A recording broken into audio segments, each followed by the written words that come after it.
துன்மார்க்கமான வாழ்க்கை வேண்டவே வேண்டாம். Praise the Lord. துன்மார்க்கமான வாழ்க்கை வாழ்ந்து கொண்டிருக்கின்றார்களா உங்களது நெருங்கிய உறவினர்கள்? அப்பொழுது நீங்கள் இதை கேட்டே ஆக வேண்டும். ஆம், துன்மார்க்கமான வாழ்க்கை வாழ்பவரை இறக்கும் பொழுது அழைத்து செல்ல வருவது அசுத்த ஆவிகள். இவ்வுலகில் வாழும் பொழுது அவனை துன்மார்க்கத்துக்கு அழைத்து சென்ற அசுத்த ஆவிகளின் கூட்டம் இன்னும் வேதனைப்படுத்த அசுத்த ஆவிகளுக்காக உண்டாக்கப்பட்டிருக்கிற பாதாளத்திற்கு அழைத்து செல்லும். என்ன பாவங்கள் இவ்வுலகில் செய்து துன்மார்க்க வாழ்க்கை வாழ்ந்தானோ அதே பாவங்களை பாதாளத்திலும் செய்ய தூண்டும்.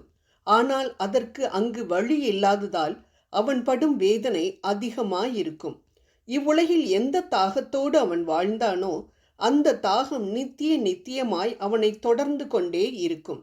சமாரிய பெண்ணோடு இயேசு பேசும் பொழுது, இந்த தண்ணீரை குடிக்கும் ஒவ்வொருவருக்கும் மீண்டும் தாகம் எடுக்கும், யோவான் 4:13 என்றார். ஆம், உலக பிரகாரமான சிற்றின்பங்கள் மேல் தாகமாய் இருக்கிறவன் மீண்டும் மீண்டும் அதன் மேல் தாகம் உள்ளவனாய்தான் இருப்பான்.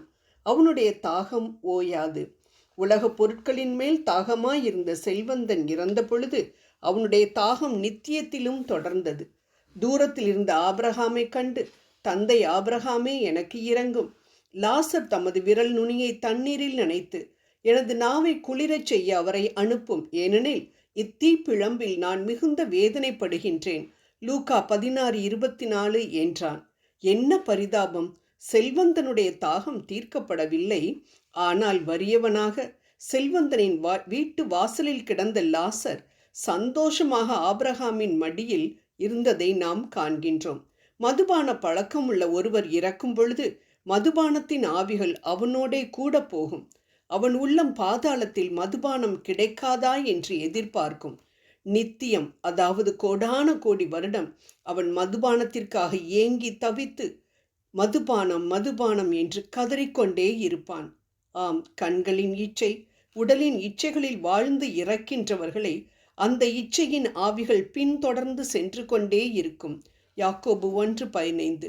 இவ்வுலகில் அவனை பற்றி பிடித்த இச்சையின் ஆவிகள் கோடிக்கணக்கான வருடங்களாக அவனில் இச்சையை தூண்டிக்கொண்டே இருக்கும். ஆனால் பாதாளத்தில் இவற்றை நிறைவேற்ற முடியாது.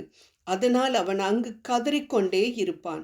கானல் நீருக்காக ஏமாற்றத்துடனும் ஏக்கத்துடனும் பாதாளத்தில் ஓடிக்கொண்டே இருப்பான். இது மாபெரும் மாயையான மனசஞ்சலம். எவ்வளவு கொடுமையான வேதனை பாருங்கள்.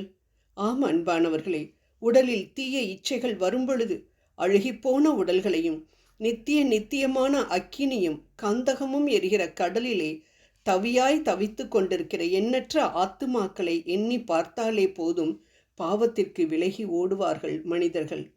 பாவ இச்சைகள் உங்களை பின்தொடருமானால் இன்றைக்கே இப்பொழுதே கிறிஸ்துவின் இரத்தத்தினாலே அந்த ஆசைகளை எதிர்த்து நில்லுங்கள். பாவம் செய்ய தூண்டுகிற அசுத்த ஆவிகளை எதிர்த்து நில்லுங்கள். யாக்கோபு 4:7. ஒட்டகம் மூக்கை நுழைக்க இடம் கொடுத்தால் உள்ளே வந்து உங்களை உதைத்து வெளியில் தள்ளிவிடும். அதேபோல் பாவத்தை தூண்டும் சந்தர்ப்பங்களை, சூழ்நிலைகளை கட்டாயம் தவிர்த்து விட வேண்டும். பரிசுத்த ஆவியின் துணை இருந்தால் இது மிக சுலபமான காரியம். பாவங்கள் உங்களுடைய உடலையும் உள்ளான மனிதர்களையும் ஆண்டு கொள்ள அனுமதி கொடுக்காதீர்கள். உடலை ஒருத்து உபவாசம் இருங்கள்.